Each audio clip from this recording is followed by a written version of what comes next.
September 1969. The Peace Line. In September 1969, people were in fits of laughter in every home in the UK when Monty Python's Flying Circus aired on the BBC. Things weren't so jovial over in Northern Ireland, as bombings and shootings continued to frighten communities as the trouble continued to escalate. On the 1st of September 1969, Assistant Secretary at the Department of External Affairs Sean G. Ronan wrote a letter to the Secretary at the Department of the Taoiseach, Dr. Nicholas S. O'Nulane, enclosing a copy memorandum of a conversation between Ian McCardo and Fintan M. Tallon concerning a visit by a British Labour Party Executive Committee delegation to James Callaghan to discuss issues relating to Northern Ireland, such as political and electoral reforms. What was quite interesting about this letter was the note around the ending of partition. He wrote, Mr. Callaghan also informed the delegation that in his personal view the Irish government would not immediately want the ending of partition and the creation of their own Bogside. But he felt that the Irish government, like the British government, believed that partition would be an anomaly within a very short period, once Britain and Ireland became members of the common market.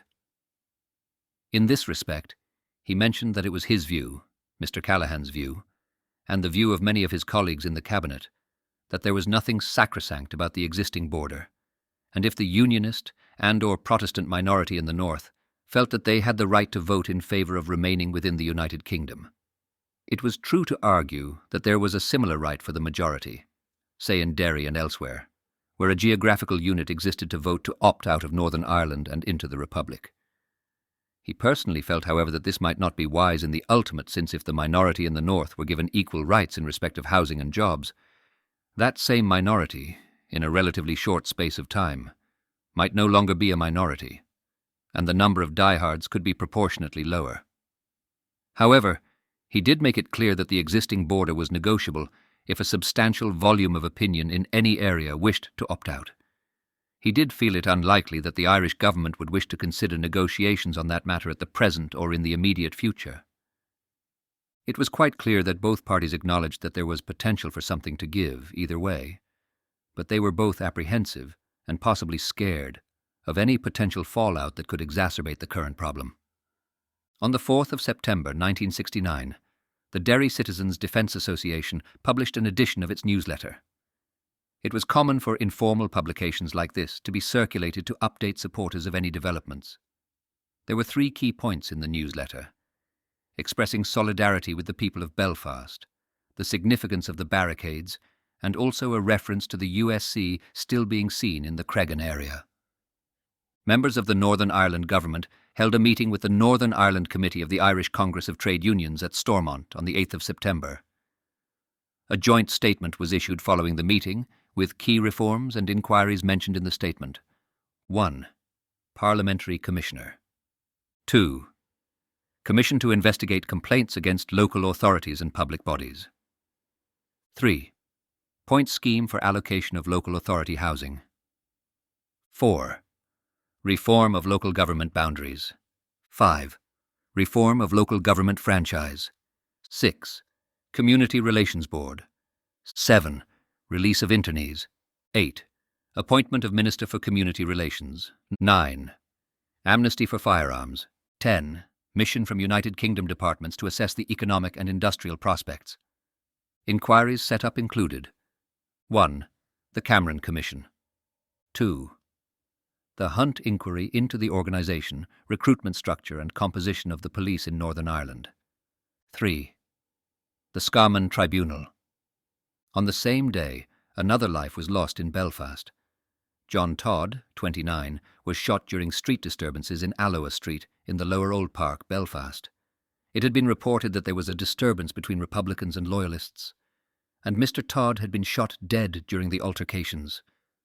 The 9th of September saw the Northern Ireland Prime Minister announce that a temporary peace line would be erected in Belfast between Catholic and Protestant areas on the Falls and Shankill to try to prevent rioting. The British Army completed the peace lines in Belfast the following day, whilst also recognising the no-go areas of Derry.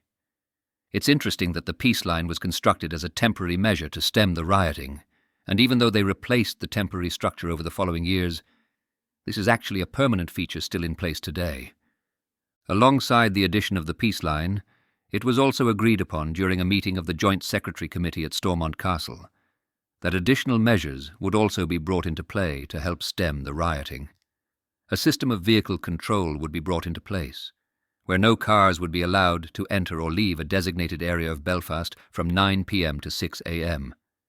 It was also agreed that another battalion would arrive in Belfast, and that more RUC officers were being made available by cutting down on stationary guard duty at certain key points in Belfast.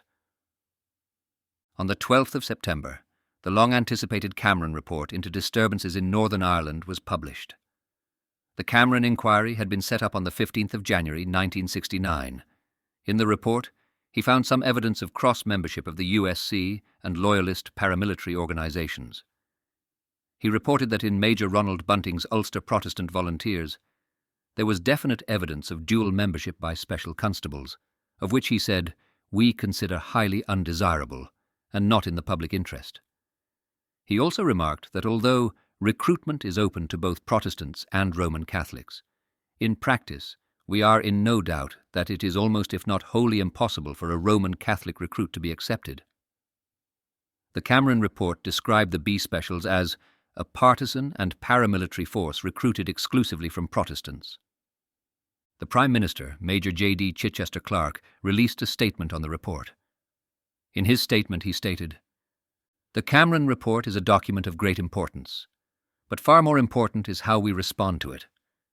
Various interests can, if they wish, rake through this lengthy report to find more fuel for the fire of controversy they seek to keep ablaze. If that is their approach, there is nothing we can do to stop them. What we can do, as a government, is to give a lead to public opinion through what we do ourselves. We do not fear the truth. Indeed, our search for it by no means ends with the publication of this report. It is self-evident that in the past, all of us have made mistakes. What do we do now? Profit from these mistakes, or sink into a welter of recriminations which ensures that they will be repeated? It is our hope that people will consider Lord Cameron's report as a whole, and ask themselves, how can I, by my personal example, or by using my shred of personal influence I may possess, help to remove the distrust and suspicion which poison our society? How can I ensure that such things as Lord Cameron was inquiring into do not happen again? On the 20th of September, Irish Prime Minister Jack Lynch gave a speech in Tralee entitled "The Situation in the 6 Counties of North East Ireland, the Basis of Our Thinking and Policy." It was in this speech that Mr. Lynch made a few interesting quotes from historical figures. "Whatever Ulster's right may be, she cannot stand in the way of the whole of the rest of Ireland. Half a province cannot impose a permanent veto on the nation. Half a province cannot obstruct forever the reconciliation between the British and the Irish democracies and deny all satisfaction to the united wishes of the British Empire." Winston Churchill. Ireland is a nation, not 2 nations, but 1 nation. There are few cases in history, and as a student of history in a humble way, I myself know none, of a nationality at once so distinct, so persistent, and so assimilative as the Irish. Former British Prime Minister Mr. Asquith. On Saturday, the 27th of September, there was serious violence in parts of Belfast. Following a rally in the Ulster Hall, a group of loyalists began to attack Catholic homes in Coate Street, West Belfast. Petrol bombs were thrown over the peace line from Sackville Street, with 5 Catholic homes destroyed by fire. Royal Ulster Constabulary officers and British Army soldiers were present in the area, but were unable to prevent the attack. When a loyalist crowd approached the Catholic Unity Flats, shots were fired into the crowd, and at least 1 person was injured. Violence continued in Belfast during the night.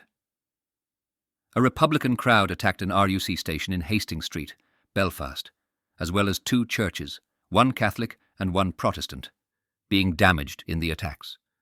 Following the latest outbreak of violence over the weekend, it was announced that a further 700 British troops would be sent to Northern Ireland to reinforce the army presence in the region, bringing the overall deployment to 7,500. A debate took place in Stormont on the Cameron report on the 30th of September, with a large protest of loyalists, estimated at 5,000 people, taking place outside the Stormont building. Some MPs reported being threatened and intimidated by individuals in the crowd. To me, It seemed as though September represented a time when the governments, both British and Irish, were starting to realize that this conflict wasn't one that would pass into the dead of night, but rather one that was just beginning. Tensions were building across all communities in Northern Ireland. Thanks for listening to this episode of Tales of the Troubles. To ensure you never miss an episode, please click the follow button and enable notifications. If you have family or friends who would also like this podcast, please share. Stay tuned for our next episode, where we take a closer look at October 1969.